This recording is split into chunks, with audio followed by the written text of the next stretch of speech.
prévu de parler de jeux ce matin, parler de la patrimonialisation des jeux. Après, je ne sais pas dans quelle mesure vous êtes familier avec le cadre de la patrimonialisation par l'UNESCO avec l'outil patrimoine culturel immatériel.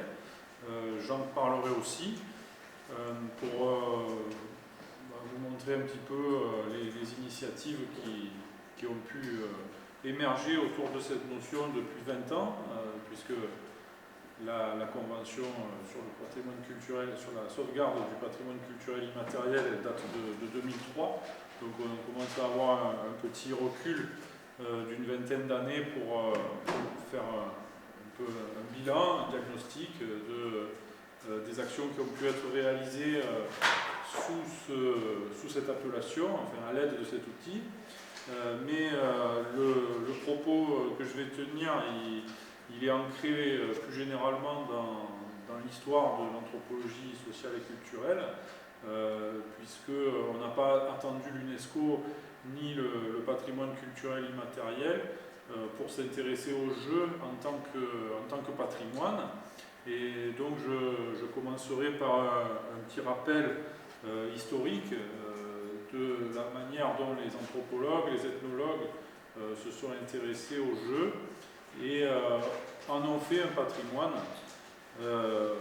patrimoine ethnologique.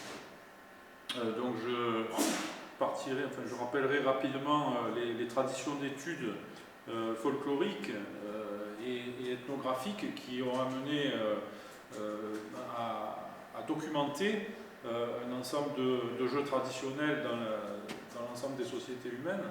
Et puis après, je m'attarderai un petit peu sur l'histoire en France du musée des arts et traditions populaires, le musée national des arts et traditions populaires, parce que ce musée avait lancé des programmes d'études très intensifs sur les jeux traditionnels. En particulier, il y a eu une exposition à Paris en 1957 intitulée Jeux de force et d'adresse des provinces de France.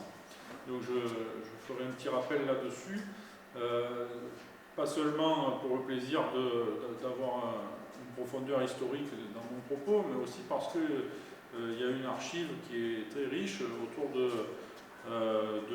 la documentation des jeux traditionnels par les arts et traditions populaires, le musée des arts et traditions populaires. Et cette archive, elle a été transférée à Marseille, elle est conservée au centre de conservation et d'études du MUSEM. Donc ça peut être aussi intéressant pour des étudiants ou pour des chercheurs de documenter, enfin d'aller fréquenter cette archive. Et ensuite, progressivement, je parlerai du mouvement revivaliste et de l'actualité aussi du patrimoine culturel immatériel. Et on verra que, en fait, il y a des conceptions du jeu qui sont différentes, qui se sont affirmées au cours du temps et qui sont relativement différentes. Donc si on repart du début de l'histoire des études sur le jeu, il faut sans doute faire référence à l'approche folklorique, à l'approche plutôt folkloristique en fait, puisqu'il ne s'agit pas d'action folklorique, mais plutôt de science du folklore. Donc la folkloristique en tant qu'étude des us et coutumes, des traditions populaires, des croyances des populations autochtones européennes, mais aussi mondiales. Le folklore, la folkloristique ou l'étude folklorique, donc, qui se développe à la fin du XIXe siècle, prête attention aux jeux traditionnels sur le mode de la monographie, puisque les chercheurs qui se disent folkloristes ou ethnologues, ethnographes, à la fin du XIXe siècle, ont tendance à s'ancrer dans certains villages et à les étudier sous toutes les formes possibles. Et le jeu est une de ces formes. Alors, les folkloristes donc, travaillé dans une perspective qui était plutôt une perspective de sauvegarde. Le mouvement folklorique tel qu'il se développe à la fin du XIXe siècle est un mouvement qui prend conscience des transformations sociales et qui éprouve le besoin de documenter le passé, de documenter une société qui est perçue comme menacée, qui est en voie de disparition. Et la collecte linguistique est un autre volet de cette action des folkloristes au XIXe siècle. Alors, il y a là, pour moi, une première couche de patrimonialisation des jeux, avec des auteurs. Alors en France, ça va être synthétisé de manière magistrale par Arnold van Gennep dans les années 1920-1930. Il va faire un répertoire de l'ensemble des rituels locaux dans l'ensemble des provinces françaises. Et à travers donc, ces études, on trouve des mentions de certains jeux sur lesquels je reviendrai. Alors on doit à ces folkloristes le fait d'avoir développé une typologie des jeux, d'avoir identifié des familles de jeux, et en fonction des milieux naturels où les enquêtes sont réalisées, on va trouver des jeux qui, sur le littoral, sont plutôt des jeux associés donc aux professions de mariniers ou de pêcheurs. À la montagne, on a vu hier les hypothèses concernant l'origine de nos jeux traditionnels actuels dans les pratiques des bergers. En Écosse, un certain nombre de jeux traditionnels sont issus des jeux de bûcherons. Donc il y a des origines socio-professionnelles qui sont parfois assez évidentes et qui sont documentées par ces folkloristes, donc ces premiers ethnographes à la fin du XIXe siècle. Et là, on a donc, je crois, pour cette période, donc fin du XIXe siècle et début du XXe siècle, deux grandes tendances. Une tendance, je veux dire dans l'étude des jeux, une tendance qui est plutôt de classification, de classement. Et en cela, je crois que l'étude folklorique des jeux est très proche de ce que, sur le plan de la littérature orale, on a pu avoir avec les recueils de Arne et Thompson, la classification des contes ou des motifs de mythes locaux. Et puis, une autre tendance qui est moins savante mais plus appliquée, c'est de mettre les jeux au musée. Donc là, on a une patrimonialisation qui est évidente, puisqu'on va constituer des collections.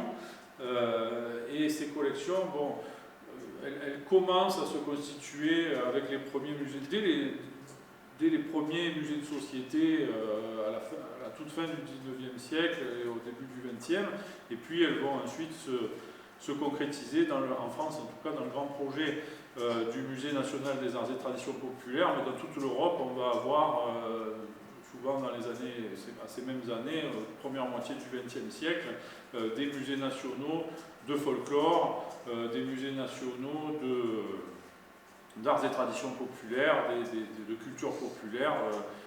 Bon, donc ça, c'est à mon avis à prendre en considération un premier intérêt savant qui va se manifester pour ce domaine des jeux traditionnels.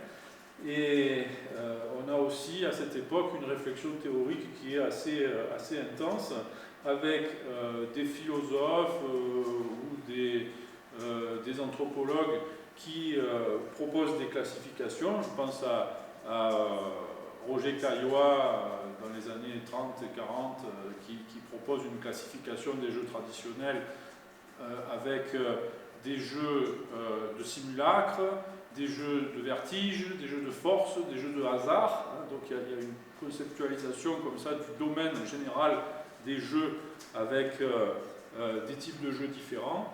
Et puis à cette époque, ce qui est caractéristique aussi, c'est que le jeu, il va bien au-delà du jeu sportif, sur lequel je me recentrerai plus tard, puisqu'on Ici, bon, on est intéressé aussi par les jeux sportifs traditionnels, une catégorie qu'on peut définir en soi, mais à l'époque dont je parle, au temps des folkloristes, il y a une vision du jeu qui est beaucoup plus extensive, et un chercheur turc qui a ensuite été versé au CNRS après la Deuxième Guerre mondiale, Pertev Boratav, avait proposé en 1960, donc un peu plus tard, une définition générale du jeu dans laquelle il distinguait des jeux intellectuels, les jeux dramatiques et les jeux physiques. Alors ça, c'est intéressant parce que ça permet de montrer que cette catégorie du jeu, non seulement elle est universelle, mais elle est très ouverte, enfin elle a une valence très large, et sous ce terme jeu, on peut mettre beaucoup de choses, parce que si on pense aux jeux intellectuels, évidemment les jeux de société, comme le jeu de cartes que nous avons expérimenté l'autre soir, enfin les différents jeux de cartes locaux, ou les jeux d'échecs, les jeux de dames, tous ces jeux-là bon, sont bien des jeux, hein, et ils ont une histoire, et ils constituent un patrimoine, il existe des variantes locales, donc on pourrait tout à fait focaliser notre attention sur la patrimonialisation des jeux de société, des jeux intellectuels. Une autre catégorie fondamentale, ce sont les jeux dramatiques. Alors dans les jeux dramatiques, on pense à des jeux théâtraux, des jeux de théâtralisation, des performances scéniques. Et là, on rejoint très vite le monde de la fête, qui m'intéresse beaucoup aussi. Donc les fêtes et les rituels traditionnels sont souvent organisés autour de jeux dramatiques, dramatisation de principes opposés, parfois l'hiver et l'été, parfois le bien et le mal, et on va trouver dans toutes les régions d'Europe,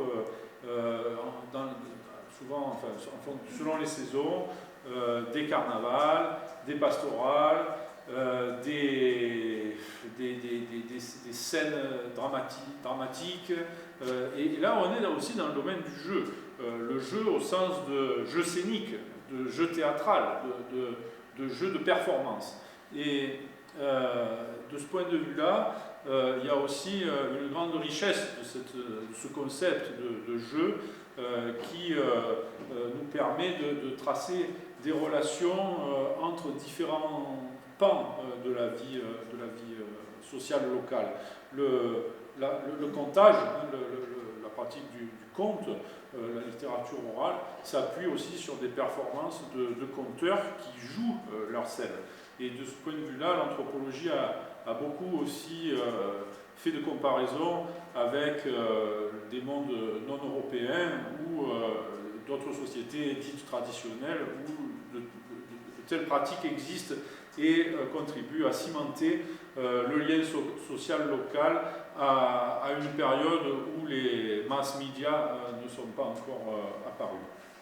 Et puis, il y a donc les jeux physiques, les jeux de force et d'adresse, qui sont associés au sport aujourd'hui, enfin que nous identifions au sport parce que c'est le modèle que nous apprenons sans doute à reconnaître le plus tôt dans notre éducation, mais qui ne peuvent pas être confondus avec des sports, si ce n'est qu'ils relèvent d'une activité physique. De cette première couche de savoir sur les jeux, dont on peut trouver les origines chez les premiers voyageurs, mais aussi les premiers ethnographes et folkloristes, on a ce résultat d'une conception universaliste en fait de la notion de jeu.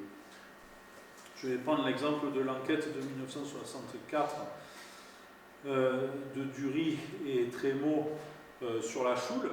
Quelques images, donc ça je pense que c'est Dury qui interroge un chouleur. Donc la choule, c'est un jeu de ballon picard du nord de la France qui a été documenté. Donc là voilà les ballons. Et puis ça c'est le départ vers le jeu, le départ en musique. Donc là on constate que ces jeux traditionnels, ils sont accompagnés d'une partie culturelle, donc parfois des danses, parfois de la musique. Et donc on a on a alors ce sont il y a des perches comme ça avec des cerceaux qui sont à trouer. Donc voilà, ça c'est le terrain de jeu, un mât central est posé là. Bon. Voilà, c'est juste pour vous montrer que il existe des enquêtes assez riches que l'on pourrait. Voilà, ça c'est un cerceau qui a été troué donc, par le ballon. Alors, l'ethnologie locale documente ces pratiques souvent sur le mode de la nostalgie, avec l'idée qu'elles vont disparaître dans un monde urbanisé, dans un monde globalisé et dans un monde beaucoup plus standardisé.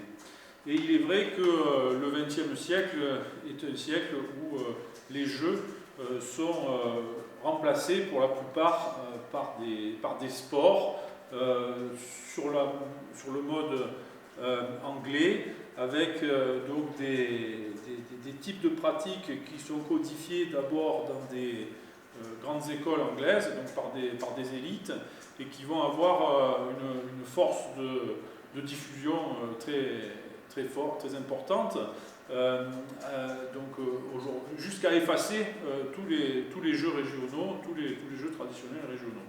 Et pour des gens qui sont de la génération de mes parents ou même de mes grands-parents, leur socialisation aux jeux dans l'enfance, c'est d'abord à travers le football ou le rugby, et dans d'autres pays, le baseball ou le cricket. Donc on a une petite série de sports qui émergent, qui s'imposent, et pour des raisons qu'on pourrait expliquer aussi, qu'on a expliqué, qui ont un tel succès qu'ils vont effacer l'ensemble des pratiques locales. Mais cette vague de la modernité sportive, elle va très vite générer un certain nombre de critiques, et à partir des années 1970, dans le contexte de ce qu'on appelle plus généralement le revival folk, le mouvement du revivalisme folklorique, certaines personnes, certains groupes de personnes vont s'intéresser aux jeux traditionnels et vont considérer qu'il s'agit d'éléments patrimoniaux qu'il faudrait conserver. Et à ce titre-là, je crois qu'on peut faire référence ici au concept du chercheur belge Roland Renson, qui a été le premier à forger le néologisme de ludodiversité, et qui donc a commencé à repérer dans les différentes régions la diversité des jeux qui existent. Et de fait, toutes les régions n'ont pas conservé de la même manière leurs jeux traditionnels. Certaines sont restées relativement riches, donc présentent une ludodiversité importante, tandis que d'autres ont complètement oublié leurs jeux traditionnels et sont principalement occupés par les sports modernes, les sports globalisés. Donc le travail de Renson et de son collègue Eric de Vrede au Sportimonium, donc dans un musée consacré aux jeux sportifs traditionnels qui se trouve au nord de Bruxelles, en Belgique.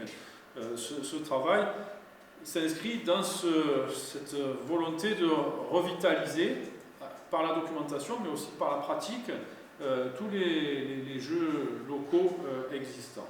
Donc le mouvement du revival folk, c'est un mouvement qu'on peut référer à un texte fondateur, texte d'un économiste américain, Ernst Schumacher, qui publie en 1973, je crois, l'ouvrage Small is Beautiful. Donc c'est un retour, et le sous-titre aussi est parlant, c'est une économie comme si, as if people mattered, comme si l'économie pouvait intéresser tout le monde, même sur le plan local. Donc Schumacher et le Club de Rome, tout un ensemble d'intellectuels des années 70 accompagnent ce revival folk, ce revivalisme folklorique qui va en fait orienter la réflexion vers l'aspect productif de la valorisation des patrimoines locaux et comment en fait du maintien des particularismes culturels peut émerger des meilleures conditions de vie en fait pour les personnes dans des communautés qui ont souvent été lourdement impactées par l'exode rural, par l'industrialisation, par l'urbanisation, par la globalisation. Donc là, on va avoir si vous voulez, à la fois des essais, des façons de repenser les choses en termes de développement local, en termes de néo-ruralisation. Christiane a cité hier l'ouvrage de Jérémy Boissevin sur la revitalisation des rituels européens. Donc ce qui se passe pour l'ensemble des données culturelles, donc la revitalisation des rituels locaux, se passe aussi sur le plan des jeux sportifs traditionnels. Et je crois qu'on peut dire que ce mouvement revivaliste va préparer la jonction avec la notion de patrimoine culturel immatériel qui va se formaliser progressivement dans les années 1990 pour aboutir par la convention de l'UNESCO de 2003 sur la sauvegarde du patrimoine culturel immatériel. Alors, pour ainsi dire, les outils d'analyse de la diversité culturelle se transforment. Aujourd'hui, on parle donc de patrimoine culturel immatériel et non plus de folklore. Le folklore désigne aujourd'hui des formes assez particulières de mise en spectacle des traditions locales, avec le mouvement des groupes folkloriques qui s'habillent dans des costumes régionaux et qui font revivre un passé souvent un peu idéalisé ou un peu fantasmé. Le patrimoine culturel immatériel a une autre valeur puisqu'il prétend à une universalité et il émane d'un mouvement supra-étatique, le mouvement de l'UNESCO, et représenté par l'Assemblée générale des États parties de la Convention, qui réunit donc aujourd'hui plus de 180 États qui ont signé cette convention. Donc c'est un outil international d'une grande puissance pour amener la prise de conscience de la diversité culturelle et finalement sensibiliser les populations au fait qu'il existe encore une diversité culturelle qui demande à être sauvegardée, qui demande à être protégée, qui demande à être valorisée. Donc on a ce cadre-là qui est récent, puisque historiquement il date de 2003. Tous les pays n'ont pas rejoint la Convention, n'ont pas ratifié la Convention dès le début. Un certain nombre l'ont fait tout de suite. Certains ne l'ont pas encore ratifié. Et non les moindres, puisque ni la Russie, ni les États-Unis, ni l'Australie, ni le Canada n'ont ratifié la Convention, et le Royaume-Uni ne l'a fait qu'en 2024. Donc on est dans un mouvement qui est politique, puisqu'il vient des États parties, mais tous les États parties ne sont pas d'accord sur le fait qu'il faut protéger le patrimoine culturel immatériel sur leur territoire. Et ce mouvement politique, donc, qui supranational, il croise les volontés militantes d'un certain nombre d'acteurs qui, pour différentes raisons, sont intéressés à valoriser, protéger, sauvegarder leurs identités locales. Et il existe en vis-à-vis de l'Assemblée générale des États parties un forum des organisations non gouvernementales, et un certain nombre d'associations participent aux discussions de l'UNESCO sur l'intérêt qu'il y a à inscrire tel ou tel élément culturel sur une de ces grandes listes de sauvegarde du patrimoine culturel immatériel. Bon, donc la GEST, dont on a parlé hier, et à laquelle participent nos amis ici valdôtains, qui protègent et font vivre les jeux sportifs traditionnels. Donc la GEST, l'Association européenne des jeux et sports traditionnels, est une organisation non gouvernementale accréditée auprès de l'UNESCO, et à ce titre-là participe aux débats internationaux sur l'intérêt qu'il y a à valoriser tel ou tel type de pratique ludique ou sportive. Donc ça, c'est un intérêt pour le jeu qui est quand même bien différent de ce qu'on trouvait il y a un siècle. J'ai parlé de folklorisme et de muséalisation, mais aujourd'hui on est dans une approche du patrimoine par la sauvegarde des pratiques et par la revitalisation, donc avec des acteurs qui se saisissent des différentes formes culturelles locales et qui les font vivre, qui les mettent en valeur. La nouveauté, donc avec cette notion de patrimoine culturel immatériel, c'est que on va avoir, selon les cas, des façons de concevoir le patrimoine qui sont très différentes. Et en fait, ça c'est un peu le deuxième point que je voudrais aborder avec vous. Je vais vous présenter quelques images peut-être de jeux. La tension récurrente que l'on va retrouver, c'est entre ceux qui se considèrent comme héritiers, donc des communautés qui revitalisent des jeux qu'ils ont hérités, et puis d'autres qui se considèrent plus comme créateurs, c'est-à-dire qui ne vont pas hésiter à transformer les jeux pour mieux les faire connaître et pour mieux les transmettre.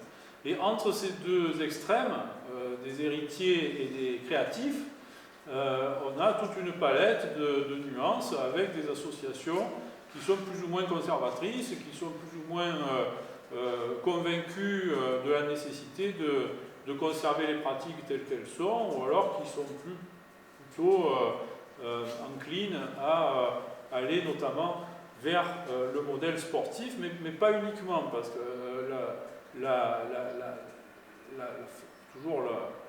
cette notion de jeu, sa particularité, c'est toujours d'être tendu entre plusieurs mondes, et en fait on va avoir des acteurs qui se tournent plutôt vers le modèle sportif, donc qui sportivisent leurs jeux traditionnels pour arriver à mieux faire comprendre leur valeur patrimoniale, mais on a aussi des acteurs qui culturalisent ces jeux, donc qui les associent à des événements culturels, parfois à des fêtes, parfois à des rituels, parfois bon. Et puis il y a l'enjeu de l'éducation aussi qui est assez présent. Alors, pour prendre quelques exemples, bon, alors j'ai montré tout à l'heure oui, alors la soule, c'est pas forcément un bon exemple. C'est un jeu de ballon traditionnel qu'on peut placer comme un ancêtre du football ou du rugby, mais c'est pas forcément un bon exemple parce que tous les acteurs ne sont pas forcément très ils n'ont pas forcément envie de patrimonialiser leur pratique. Je suis depuis une quinzaine d'années des joueurs de ces jeux de ballon, de ces jeux de soule, et dans certains cas, il y a une conscience de la notion de patrimoine, mais dans d'autres cas, il y a même un refus parfois. J'ai écrit sur ce cas de joueurs qui revitalisaient le jeu, mais sans patrimonialiser. Donc il n'y a pas une relation automatique entre revivalisme et patrimonialisation. Et pour le cas d'un groupe que j'ai suivi dans le sud-est, donc ici, alors c'est le jeu de soule, tel que je l'ai vu pratiquer dans le sud-ouest de la France, dans les Pyrénées. Donc il y a des enjeux festifs. Ça c'est le rameur, comme on le trouve là, c'est une figure folklorique des fêtes de Bayonne, qui s'est répandue un peu partout, dans les férias. Et là donc on commence par une montée en festivité. On travaille, on organise ça le long d'un week-end. On voit que sur cette image il y a des équipes, il y a des dossards verts, il y a des dossards bleus. Donc ça, c'est quelque chose qui n'existait pas dans les versions traditionnelles, où tout le monde se connaissait et où il y avait deux camps qui s'opposaient. Par exemple, le bas du village contre le haut du village, ou les hommes mariés contre les célibataires, et où on savait très bien qui était qui, et on n'avait pas besoin de dossards, pas besoin d'uniforme, pas besoin de costume. Là, il y a déjà un peu une sportivisation. Et ensuite, alors ce jeu consiste à chasser ce ballon partout dans les champs, dans les bois. Et là, vous voyez ces équipes qui sont dans la rivière, alors accompagnées d'une batucade qui suit les joueurs.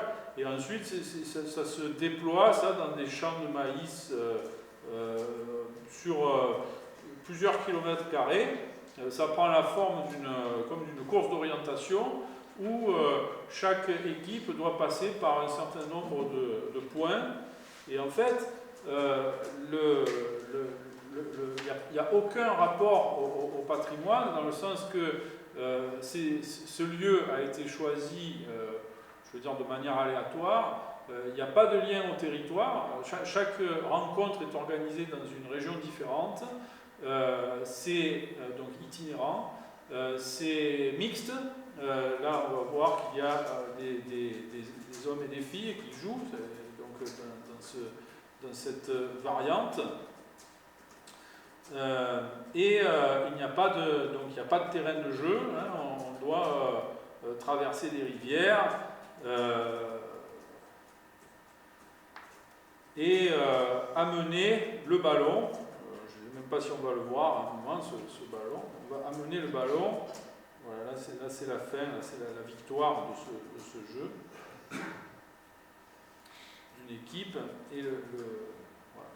Et alors, ça c'est donc la rencontre aussi en 2015 dans les Pyrénées de ces joueurs-là qui sont des néo-souleurs, hein, donc des gens qui ont inventé une forme de jeu traditionnel complètement nouvelle, et c'est la rencontre avec une délégation écossaise qui était d'ailleurs venue présenter ce jeu au Tocati aussi il y a quelques années. Et là on joue l'autre version du jeu, la version écossaise, qui donc est appelée folk football ou handball. Alors ça aussi, parfois handball, parfois football. bon, avec des hésitations très paradigmatiques sur les catégories. Donc le jeu, ça c'est la version anglaise, la version écossaise, dans le village des Pyrénées où était organisé en 2015 ce jeu. Le suivi de cette association permet de comprendre que le rapport à la tradition et au patrimoine n'a rien de nécessaire. On peut être très créatif et néanmoins cultiver un certain rapport au patrimoine de fait, parce qu'après, vous voyez, là, ça c'est une exposition des t-shirts de l'association de chaque année, et ça c'est un film français, La Soule, avec Richard Bohringer et Christophe Malavoie. C'est un film de Michel Sibra qui est sorti en 1989, et dans le discours de cette association de néo-souleurs, de néo-traditionalistes, le film a été un déclencheur qui les a amenés à revitaliser la pratique. Donc ici, la revitalisation n'est pas liée à un héritage transgénérationnel, elle est au contraire liée à la découverte d'un jeu traditionnel par un film. Donc la fiction va générer une réalité sportive, et bon, c'est un cas intéressant à considérer. Par contraste, on peut regarder ce type de choses. Alors ça, voilà, ça c'est une expérience que j'ai faite avec mes étudiants dans une maison de retraite à Nantes, où les étudiants qui travaillaient sur la médiation intergénérationnelle par le jeu avaient pour mission de mettre en relation une maison de retraite et une école primaire autour du jeu traditionnel. Et ça a été très productif, d'abord parce que dans la pratique, ça a permis aux enfants d'apprendre à jouer certains jeux traditionnels. Donc ici, on a un exemple de jeu de quilles bretonne, qui est avec une association de démonstration de jeux traditionnels qui montre comment on joue à ce jeu. Et dans le public, on va trouver donc des enfants qui apprennent à jouer, et puis des personnes âgées.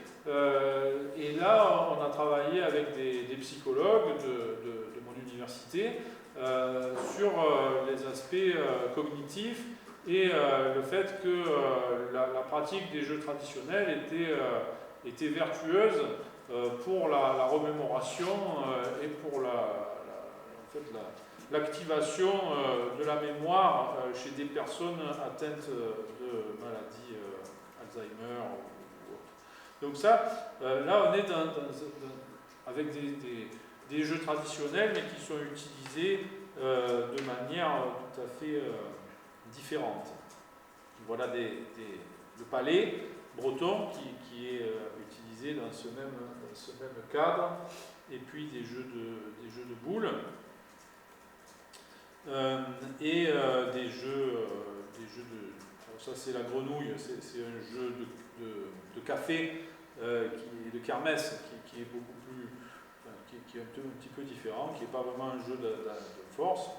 Le billard hollandais, donc on a des jeux aussi de ce type-là qui sont adaptés et qui sont mis à la disposition des enfants dans un cadre éducatif. Ici, c'est un festival de jeux traditionnels qui est organisé par la région Occitanie et qui a pour nom Total Festum. Donc c'est une rencontre de jeux traditionnels qui invite à la fête, avec donc ici des exemples de jeux de quilles qui font partie du corpus traditionnel. La lutte, mais vous voyez qu'ici on a des aménagements qui sont tout à fait contemporains avec ce tatami, ces costumes, enfin ces costumes sportifs.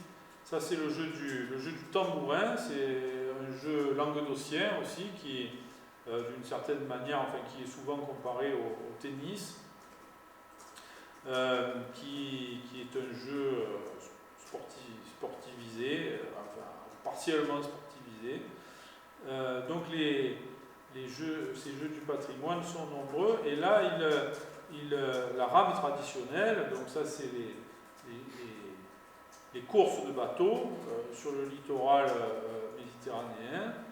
Et puis quelque chose de très important, ce sont les joutes aussi, hein, les joutes nautiques. Donc là il en existe sur l'ensemble du littoral méditerranéen de Nice à Narbonne.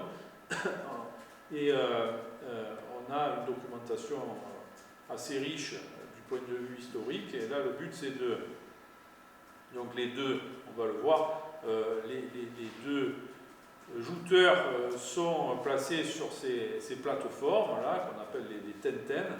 Et voilà, au moment où ils se croisent, il se donne un coup de lance et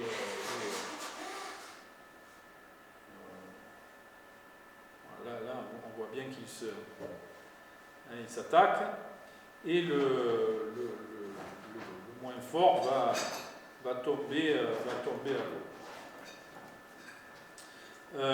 Là, on est donc dans un cadre qui est pas éducatif, mais qui est plutôt culturel, dans cette initiative de la région Languedoc-Roussillon. Alors maintenant c'est la région Occitanie, qui organise chaque année ce festival des sports traditionnels. Alors, voilà donc différentes modalités de pratique, plus ou moins sportivisées, plus ou moins... Ça c'est intéressant aussi, c'est pour s'entraîner au tambourin, à ce sport régional là, donc avec une cible qui est floquée aux armes de la région et du ministère de la Santé et des Sports, secrétariat d'État au sport. Bon. Donc après, il y a plusieurs manières de traiter ce matériau. On peut soit accompagner ces tentatives de revitalisation, mais on peut aussi les critiquer. Parce qu'en réalité, ce qu'elles illustrent, toutes ces tentatives-là d'adapter des jeux traditionnels à la modernité, c'est un certain nombre de tensions entre le cadre formel et la réalité des pratiques. Et si on revient à la question de la Convention du patrimoine culturel immatériel, en fait c'est toujours une histoire de tension entre les valeurs que la Convention veut promouvoir et la réalité vécue par les communautés des pratiques dont il est question. Il faut savoir que pour entrer dans la liste des éléments qui sont inscrits par l'UNESCO au titre du patrimoine culturel immatériel, il faut remplir un cahier des charges, hein, et donc répondre à un certain nombre de réquisites, un certain nombre de demandes qui sont faites par l'institution. Et parmi ces demandes, il y a notamment la question de l'inclusivité qui peut s'opposer à certaines caractéristiques des jeux traditionnels locaux qui étaient plutôt exclusivement réservés à un certain nombre de personnes ou à certaines... Je veux dire, si le jeu de Soule traditionnel il est réservé uniquement aux hommes et si il faut qu'il oppose les hommes mariés contre les hommes célibataires ou les hommes d'un village contre les hommes de notre village, on comprend d'abord que les femmes sont exclues, que les gens qui viennent d'autres villages, s'ils se présentent, il faut les associer à un côté ou à un autre. Et qu'est-ce qu'on fait des gens qui ne sont pas mariés, qui vivent maritalement mais qui ne sont pas mariés dans le cas, donc ça c'est le cas de Tricot, où on a eu beaucoup de discussions en Picardie, dans le jeu de Soule qu'on connaît dans cette région, pour savoir, bon alors, est-ce qu'aujourd'hui que les gens ne se marient plus, mais s'ils vivent maritalement, s'ils ont des enfants, est-ce qu'on les met du côté des gens mariés ou pas des gens mariés? En Écosse, j'ai rencontré des variantes de jeux où on associait tous les gens qui venaient de l'extérieur à une équipe ou à une autre. Donc là, c'est le jeu du folk football de Kirkwall, dans les îles Orcades. On a un principe de division de la population avec les uppies et les downies, ceux du haut et ceux du bas.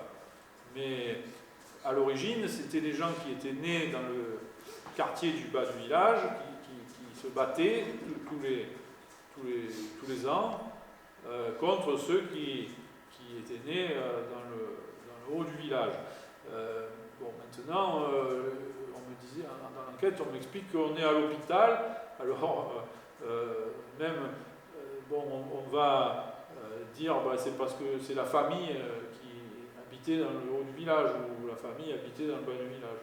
Mais pour les étrangers, comme moi quand je suis arrivé, on m'a dit tu es arrivé par l'avion, alors tu es uppie, tu viens d'en haut. Si tu étais arrivé par le ferry, par la mer, tu serais downy.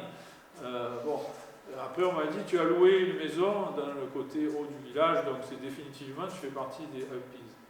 Et évidemment ces principes qui étaient des principes de division simples et qui permettaient aux sociétés traditionnelles de se reconnaître, d'interpréter le monde et de construire une identité à partir de la localité, ces principes donc, sont mis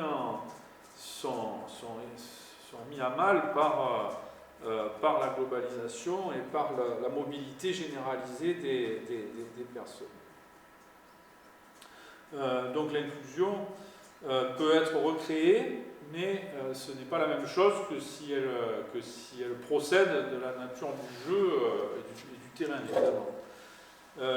Une autre valeur qui est spécifique à l'UNESCO, et qui s'est beaucoup développée aujourd'hui, c'est l'écologie et le développement durable. Parce qu'aujourd'hui, une pratique traditionnelle qui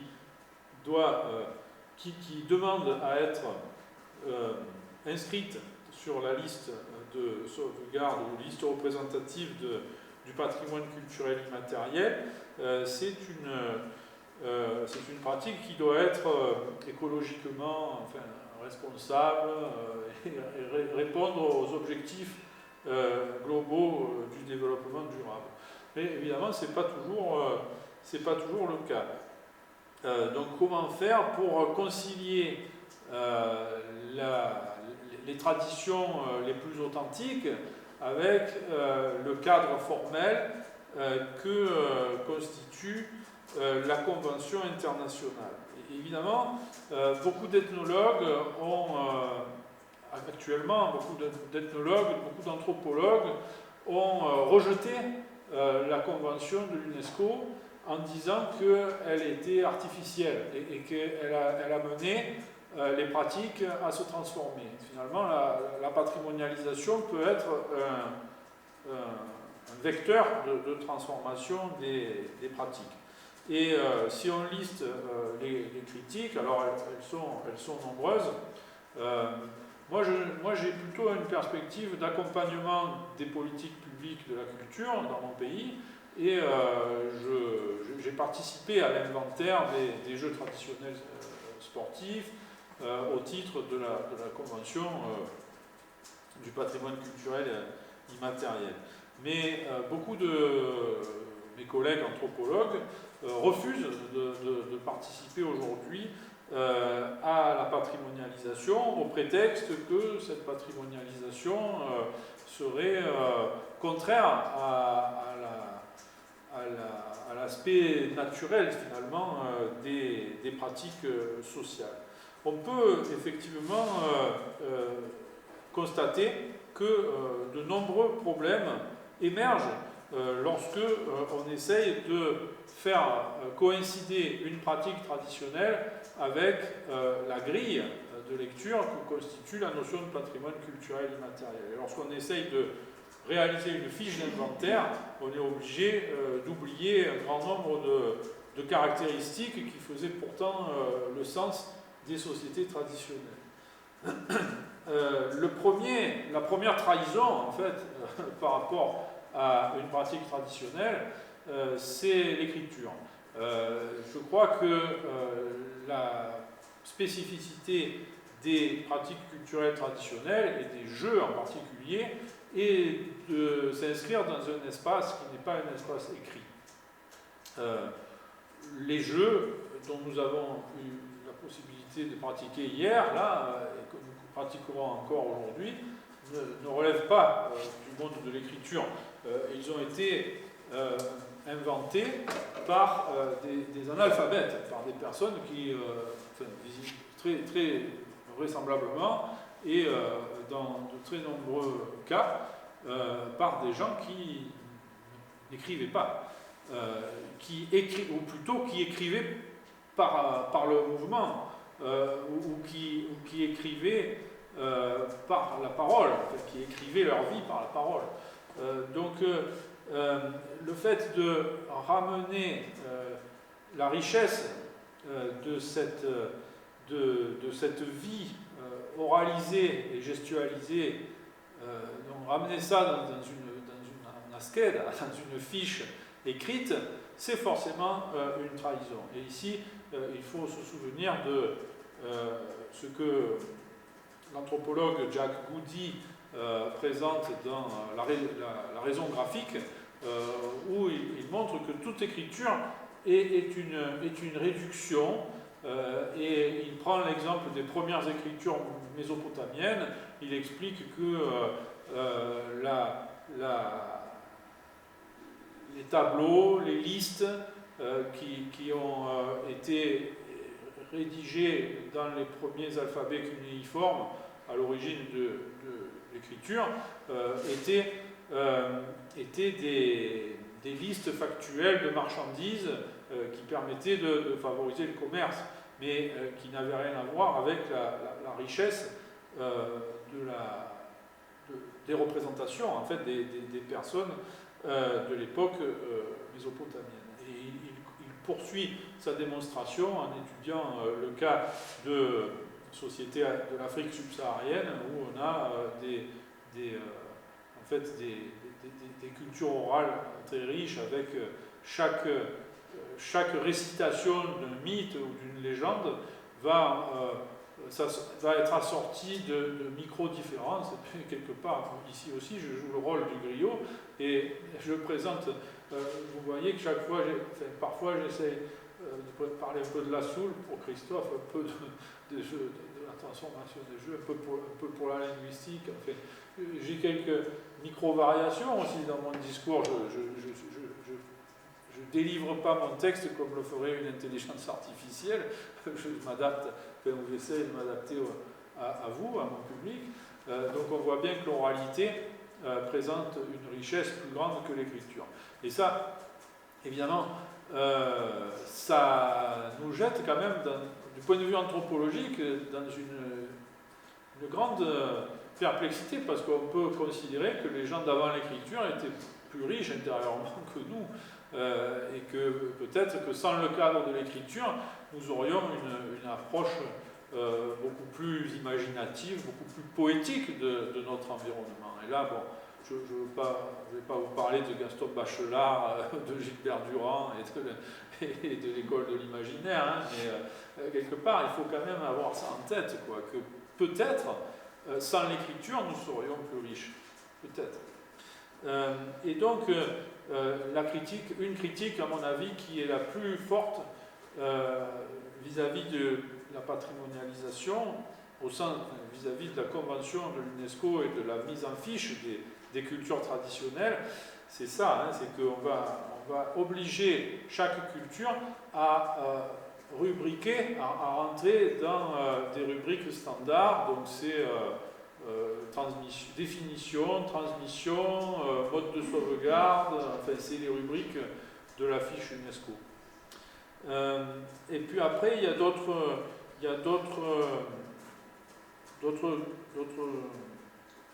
critiques qui touchent à la première, c'est la question de la standardisation culturelle. Il est vrai qu'il y a un risque à ce que la liste devienne comme une grille de lecture normée des réalités locales. Et puis les autres critiques, donc là, moi je ne suis pas tout à fait sur la même longueur d'onde que Christian, par exemple. Christian Bromberger, il a écrit un article en français qui est intitulé « Le patrimoine immatériel entre ambiguïté et overdose », où il dit il prend l'exemple de l'Iran et il explique que alors il prend l'exemple du théâtre, hein, des jeux scéniques du Nouvel An iranien, du Newrouz. Et donc il explique qu'il y a une manipulation politique, une manipulation avec une édulcoration, il utilise des mots assez forts en 2014, édulcoration, aseptisation, stéréotypification. Donc là aussi, c'est des critiques qu'il faut prendre en considération parce que elles sont fondées. Après, je veux dire, il est vrai que selon le pays dans lequel on se situe, selon le régime démocratique ou pas dans lequel on se situe, eh bien, la notion de patrimoine va être plus ou moins remodelée. Et pour les jeux, en fait, on peut prendre différents exemples. J'ai refusé l'an dernier de me rendre à un festival de jeux traditionnels en Turquie parce que j'ai compris que le patronage était effectué par le fils de Recep Erdogan et j'ai pensé que c'était un problème éthique. J'ai refusé de participer à une action de recherche avec la Ligue arabe sur la valorisation des jeux traditionnels. C'était en apparence un très beau projet, mais qui était très soutenu par les Émiratis dans un sens de vision très en fait, c'est comme on parle de greenwashing, je crois qu'il y a cultural washing aujourd'hui. On peut utiliser facilement ces données culturelles pour apaiser, pour éviter de regarder en face les problèmes que la société rencontre. Problèmes de chômage, problèmes de difficultés psychologiques personnelles, problèmes de désaffiliation, problèmes de... je veux dire, le patrimoine peut être aussi utilisé de cette manière-là et il faut y faire attention. Une autre possibilité de dérive, c'est l'instrumentalisation économique. Donc, sur le politique, je pourrais parler encore longtemps parce que on avait fait une rencontre à Göttingen pour constater les différences qui existent entre la perception de la patrimonialisation dans un pays unitaire comme la France, dans un pays fédéraliste comme la Suisse cantonale ou des fédéralistes allemands, et on avait constaté qu'il y avait beaucoup de différences, ne serait-ce que pour le choix des éléments à inscrire. En France, les régions n'ont pas leur mot à dire. C'est directement le ministère de la Culture à Paris qui décide. En Italie, c'est le cas aussi. C'est le BIBACT qui, en dernière analyse, même s'il peut y avoir des propositions régionales, il n'y a pas de corps régional qui examine les candidatures.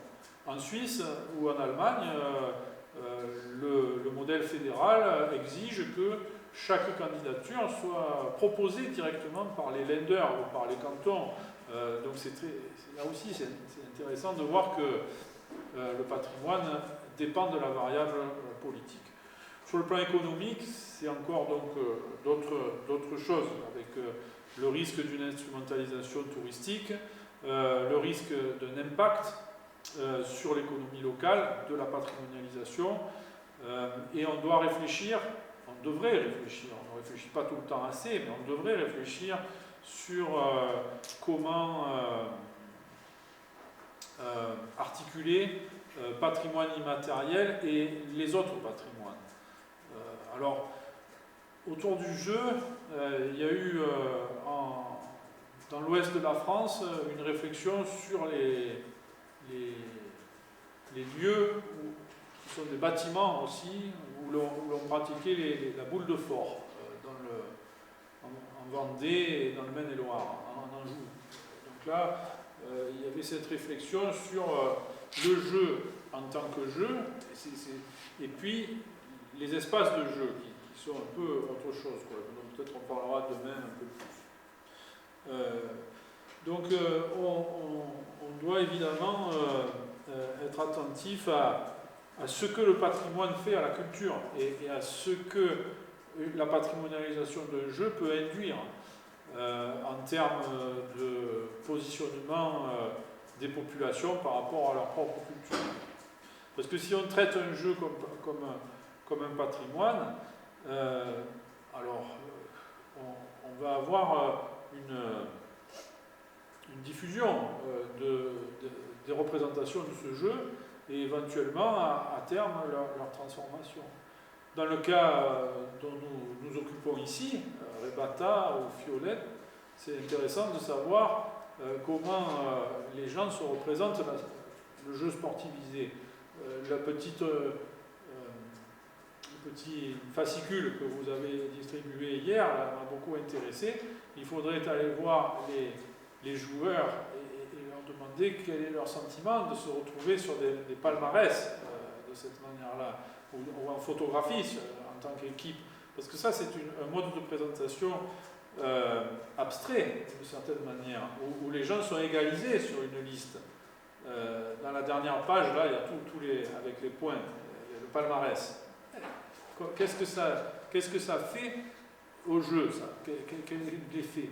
De la même manière, on pourrait travailler ici sur une étude de public et de l'appropriation de l'exposition qui est actuellement ouverte sur le Fiolet. Ce serait intéressant de comprendre ce que l'exposition fait au jeu, donc ce que le patrimoine fait au jeu. C'est des questions qui chaque fois sont passionnantes.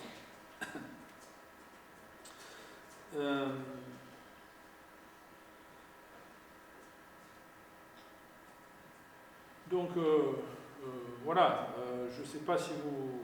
Qu'est-ce que je peux vous dire encore là-dessus? Oui, peut-être vous parler aussi de mon propre positionnement un peu plus. Alors je dois renvoyer à des articles que j'ai publiés qui sont en ligne, mais par rapport à ces critiques qui sont très courantes, je propose autre chose. Je propose une approche plus pragmatique, c'est-à-dire l'idée qu'il existe ce cadre et que nous pouvons nous saisir de ce cadre évidemment, il y a des critiques, il y a des limites à ce cadre, comme à tout cadre, mais que nous avons tout intérêt à nous y intéresser. Il y a une première chose, une première raison qui fait que nous devons nous intéresser à ce patrimoine culturel immatériel, c'est simplement parce que, ayant une conscience culturelle, soit parce que nous sommes acteurs culturels nous-mêmes, soit parce que nous sommes spécialistes d'un domaine du patrimoine culturel immatériel, il est important d'être présent sur le terrain. Peut-être que, je ne sais pas jusqu'à quel point vous êtes familier de cette notion, mais il y a 5 domaines dans le patrimoine culturel immatériel. C'est les expressions orales et la langue en tant que véhicule du patrimoine. Il y a les spectacles, les rites et les fêtes. Il y a les savoir-faire artisanaux et il y a les pratiques liées à la nature et à l'univers. J'avais présenté ça l'an dernier ici, ce cadre-là, de manière un peu plus formelle. Les traditions et expressions orales, y compris la langue comme vecteur du patrimoine culturel immatériel. Donc là, c'est vrai qu'il y a une entrée possible pour les langues régionales, sachant qu'il y a aussi une politique de l'UNESCO pour les langues minoritaires, et que donc c'est pas forcément par le guichet PCI que les défenseurs des langues minoritaires vont entrer. Là c'est plutôt les traditions et expressions orales, par exemple une grande épopée avec les épopées mongoles par exemple, ou turkmènes, avec des gens qui sont capables de les réciter, donc le récitatif oral, et ça fait tellement partie. Après il y a les arts du spectacle, les pratiques sociales, rituels et événements festifs, les connaissances et pratiques concernant la nature et l'univers, et les savoir-faire liés à l'artisanat traditionnel. Ça, c'est le texte de la Convention. Et les jeux, en général, ils font partie du petit 3, le petit C, les pratiques sociales, rituels et événements festifs, mais on peut les associer aussi au savoir-faire lié à l'artisanat traditionnel, quand il s'agit de considérer les aspects matériels de la pratique, que ce soit des ballons ou des quilles, ou toutes sortes d'appareils servant à pratiquer le sport. Et les connaissances et pratiques concernant la nature et l'univers, c'est important aussi. La connaissance du terrain, tout ce qu'on racontait hier sur la pente, jouer avec la pente de la montagne, ça c'est important aussi. Donc je pense qu'on est plutôt dans ces trois, les jeux, on est à cheval entre ces trois. Après, ça c'est au niveau de la Convention, mais dans chaque pays, il y a un inventaire national et les pays définissent leurs priorités. Et la chance qu'on a eue en France, c'est que les jeux ont été un domaine privilégié dès le début. En fait, en 2008, quand la France a commencé l'inventaire national français du patrimoine culturel immatériel, ils nous ont demandé, enfin, j'ai été appelé pour surtout me concentrer sur les jeux sportifs traditionnels, et j'ai travaillé à cette époque avec Guy Jaouen, donc avec les Bretons, sur beaucoup de jeux régionaux. On en a identifié plus de 150 pour l'ensemble de la France. Mais si je reviens à mon propos, donc ma propre position, c'est que le patrimoine culturel immatériel est une opportunité pour ouvrir de nouveaux terrains d'enquête. Donc moi, je me situe en tant qu'ethnologue, en tant que chercheur universitaire dans le service public français de recherche. Donc je considère que en tant qu'ethnologue universitaire, le patrimoine culturel immatériel est une aubaine, en fait. Parce que on est dans une période où tout nous pousserait à oublier ce type de pratique. Une époque marquée par, donc je l'ai dit déjà, enfin, la standardisation des mœurs, la globalisation, le métissage, c'est intéressant aussi, je veux dire. Hein. Mais qu'est-ce qu'on fait de la tradition dans ce monde-là et pourquoi la tradition prend une valeur aussi importante aussi dans le monde contemporain. Et donc le PCI, le patrimoine culturel immatériel, arrive comme ça par les institutions et vient percuter la société civile. Et l'ethnologue, il a tout à gagner à regarder comment ça se passe.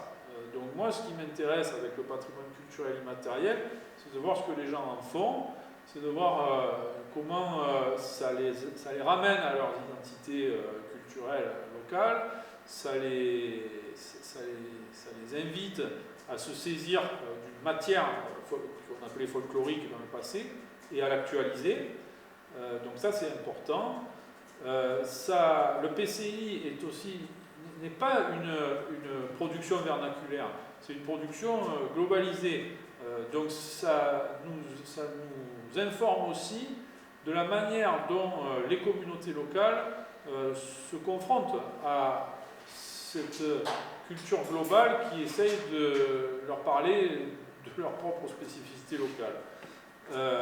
Et puis, ça nous apprend aussi en tant qu'ethnologue à nous situer comme médiateur scientifique en fait, parce que grâce au patrimoine, c'est ce que j'ai constaté depuis une vingtaine d'années maintenant que je travaille dans ce domaine, j'ai constaté que l'ethnologue pouvait agir avec les communautés dans le cadre du patrimoine culturel immatériel. Donc au lieu d'être face aux communautés, au lieu d'arriver de l'extérieur comme l'ethnologue classique qui venait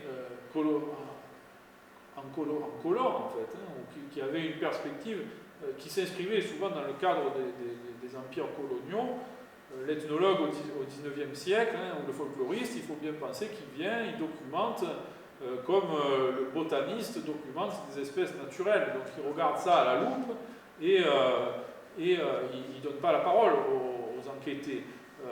Il rapporte leurs coutumes, il objective ce qu'ils sont et il le rapporte vers lui.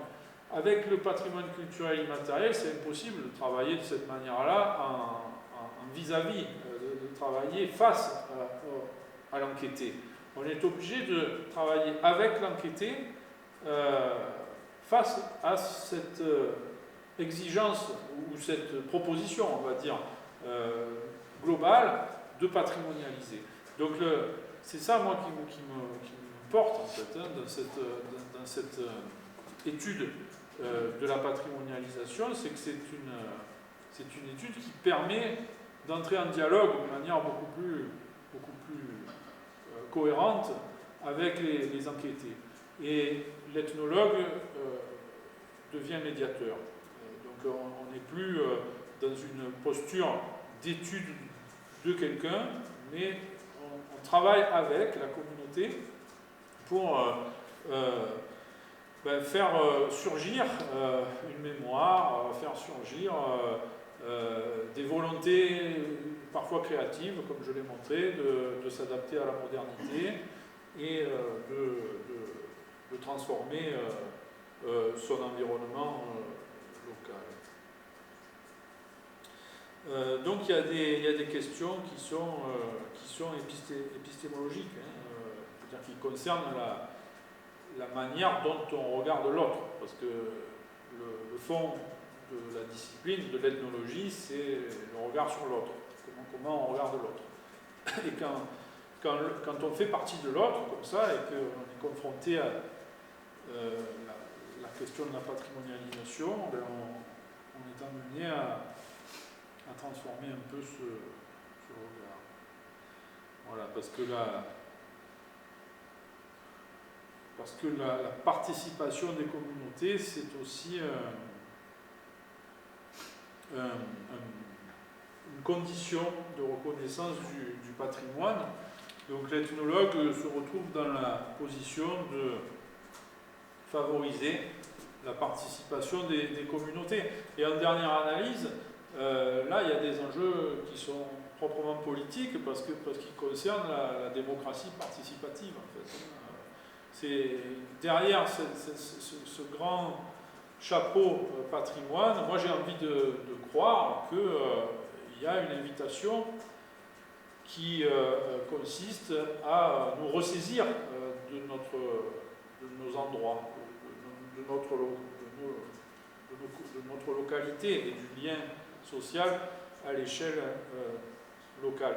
Et c'est pour ça que je ne suis pas en phase avec mes collègues hyper critiques qui ont tendance, de manière un peu populiste, en fait, à dire ah, l'UNESCO, ça vient d'en haut, c'est politique, c'est de la manipulation, c'est encore quelque chose qui vient de l'extérieur. Je pense que c'est dommage de limiter. Enfin, je crois qu'on aurait plutôt besoin de plus d'instruments internationaux, d'instruments de régulation et de politique publique internationale pour éviter un certain nombre de conflits qu'on rencontre malheureusement aujourd'hui. Bien, donc je ne sais pas si peut-être je peux arrêter là et